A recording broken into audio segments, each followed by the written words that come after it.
Yên kia dương chơi mình tên phải hai triệu bảy nè. Sorry. ពួកគាត់បានខមមិនថាចង់ចេះ hack skin ដូចខ្ញុំអញ្ចឹងណាហើយនេះគឺខ្ញុំមកធ្វើតាមសន្យាគឺខ្ញុំនឹងបរៀនពីរបៀបក្នុងការ hack skin ហើយវីដេអូនេះគឺខ្ញុំបង្កើតឡើងសម្រាប់អ្នកដែលមិនទាន់នឹងចេះនឹងគ្នាបើសិនជាអ្នកគ្នាចេះហើយចង់មើលលេងៗក៏បានដែរអត់អីទេហើយសម្រាប់ការ hack skin នឹងគឺខ្ញុំបាន hack សាកល្បងតេស្តវាជាយូរខែហើយអ្នកគ្នាមិនមានការជប់ ban ជប់អីទេទើបខ្ញុំនេះហ៊ានមកបង្ហាញអ្នកគ្នាពីរបៀបដាក់អញ្ចឹងណាឥឡូវនេះតោះយើងទៅមើលពីរបៀបក្នុងការ hack ទាំងអស់គ្នាហើយជប់សិនមុននឹងឈានទៅដល់ការបង្ហាញពីរបៀប hack skin អ្នកទាំងអស់គ្នាចូលមកកាន់ TikTok សិនមករួចអ្នកទាំងអស់គ្នាចូលទៅកាន់កន្លែង search ហើយ search ថា Cocoña ឬ Cocoña MC ក៏បានដែរហើយអ្នកទាំងអស់គ្នានឹងឃើញ account TikTok របស់ខ្ញុំហើយអ្នកកុំភ្លេចចុច follow ហើយចូលមើលវីដេអូនេះម្នាក់មួយផងដើម្បីវីដេអូមួយនឹងឆាប់គ្រប់ 5k ដើម្បីឲ្យខ្ញុំមានឱកាស live GBA promote website ដាក់ diamond មួយចឹងណាអ្នកគ្នាអរគុណច្រើនអ្នកទាំងអស់គ្នាតោះយើងទៅមើលពីរបៀប hack skin ទាំងអស់គ្នា let's go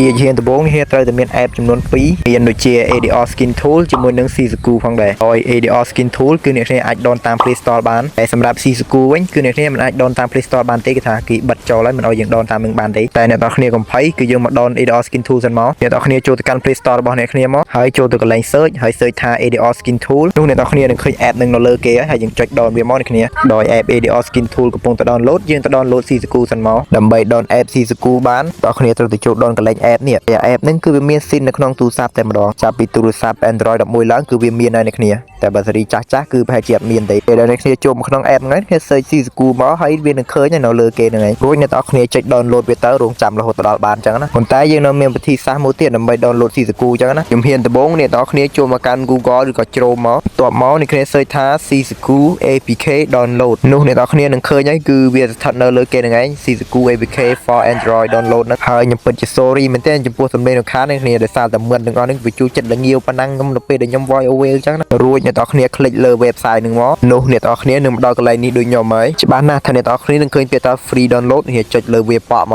រួចវា live ខ្ញក់អញ្ចឹងណាគ្នារងចាំវាបន្តិចទៅរួចវាចេញពាក្យ free APK download នេះចុចវាម្ដងទៀតទៅនោះវានឹងចេញបែបនេះដូចខ្ញុំហើយនេះរងចាំវាបន្តិចទៅនោះវានឹងចេញពាក្យថាបដិសេធជាមួយនឹងពាក្យទាញយកម្ដងទៀតកន្លែងហ្នឹងគឺសារខ្ញុំ download ម្ដងហើយបើវាចេញទាញយកម្ដងទៀតអញ្ចឹងណានេះចុចកន្លែងទាញយកហ្នឹងទៅអ្នកនរគ្នាចុចទៅតាមហ្នឹងទៅគឺវាអត់មានលញ៉េលញ៉ៃអីទៀតទេនេះគ្នាតើពេលយើងបាន down ADR Skin Tool ជាមួយនឹង Shizuku ហើយយើងទៅបើក developer option នៅក្នុងទូរស័ព្ទយើងម្ដងសម្រាប់អ្នកដែលមិនទាន់នឹងចេះ hack គឺថារៀងពិបាកតិចហើយតែមិនអីទេនេះគ្នាព្យាយាមមើលមួយគឺធានាថាចេះហើយនេះគ្នាឥឡូវនេះតោះយើងទៅមើលពីរបៀបបើក developer option ម្ដង let's go យើងហ៊ានដំបូងនេះចូលទៅកាន់ setting ទូរស័ព្ទនេះគ្នាមកនេះកន្លែងរូបកងចាក់ហ្នឹងការកំណត់ឬភាសាអង់គ្លេសគេអានថា setting បន្ទាប់ពីអ្នកទាំងគ្នាជុំដល់ខាងក្នុងកម្មវិធីនឹងហើយនេះ scroll ទៅរកពីអំពីទូរស័ព្ទឬក៏ជាភាសាអង់គ្លេសគេដាក់ថា about phone ហើយអ្នកទាំងគ្នាចុចលើវាទៅនោះវានឹងនាំអ្នកទាំងអស់គ្នាមកដល់កន្លែងមួយទៀតប៉ុន្តែអ្នកទាំងគ្នាមិនបាច់មើលអីផ្សេងទេអ្នកត្រូវរកពាក្យថាព័ត៌មាន software ឬក៏ជាភាសាអង់គ្លេសគេដាក់ថា software information អ្នកទាំងគ្នាចុចលើវាទៅនោះវានឹងនាំអ្នកទាំងគ្នាមកដល់កន្លែងមួយទៀតហ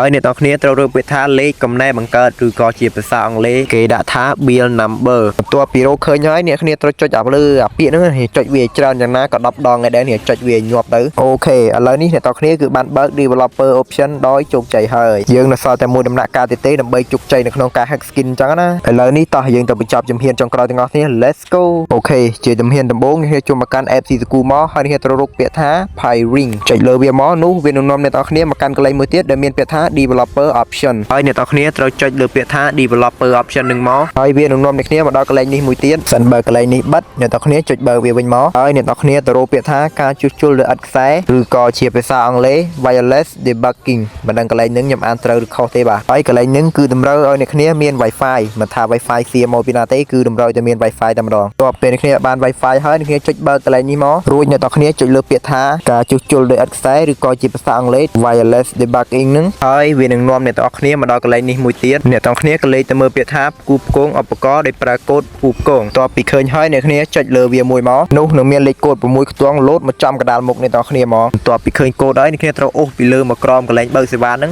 នោះអ្នកទាំងគ្នានឹងឃើញពាក្យថា enter pairing code ហើយអ្នកទាំងគ្នាត្រូវយកអាលេខកូដមិញនេះមកផាសអាកន្លែង enter pairing code ហ្នឹងមកអូខេអ្នកទាំងគ្នាបន្ទាប់ពីគ្នាបានផាសហើយអ្នកគ្នាចាប់ផ្ដើមចុចថយមកក្រោយវិញមកហើយអ្នកទាំងគ្នាឃើញពាក្យថា start អត់គ្នាចុចពាក្យថា start ហ្នឹងមករួចអ្នកគ្នារងចាំកន្លែងហ្នឹងទៅបាទគឺថាវាពេញគឺវាលោតចេញខ្លួនឯងហើយអូខេឥឡូវ Shizuku យើងគឺបាន activate ដោយជោគជ័យឥឡូវនេះយើងទៅឲ្យ skin សាមើ ចង់ដឹងថាវាបានឬក៏អត់តោះគ្នាចូលមកកាន់ app ADR Skin Tool របស់អ្នកគ្នាមកហើយអ្នកគ្នាចុចពាក្យថា Connect with Sisaku ប្រសិនបើឃើញពាក្យ Sisaku is running ស្ថិតនៅខាងក្រោមទូរស័ព្ទគឺយើងអាច hack skin បានហើយដើម្បីទៅ hack skin បានអ្នកគ្នាត្រូវចុចពាក្យថា click hero to access ហើយយើងអង្គុយរងចាំវាហើយនឹងមើលពាណិជ្ជកម្មមួយចំនួនទៅគឺវានឹងនាំយើងមកដល់កន្លែង hack skin ហើយសម្រាប់ skin វិញគឺមានច្រើនខ្លាំងមែនទែន skin ប្លែកៗ mobile មិនមានហ្នឹងគឺយើងមាននៅក្នុងនឹងទាំងអស់តែម្ដងតើអ្នកទាំងគ្នាមានចម្ងល់អីអ្នកគ្នាអាចតាក់ទងខ្ញុំមកតាម Telegram បានគឺ link Telegram ខ្ញុំស្ថិតនៅខាងក្រោម description នៃវីដេអូហើយសម្រាប់វីដេអូយើងគឺមានតែប៉ុណ្្នឹងគ្នាជួបគ្នាវីដេអូក្រោយបាយបាយ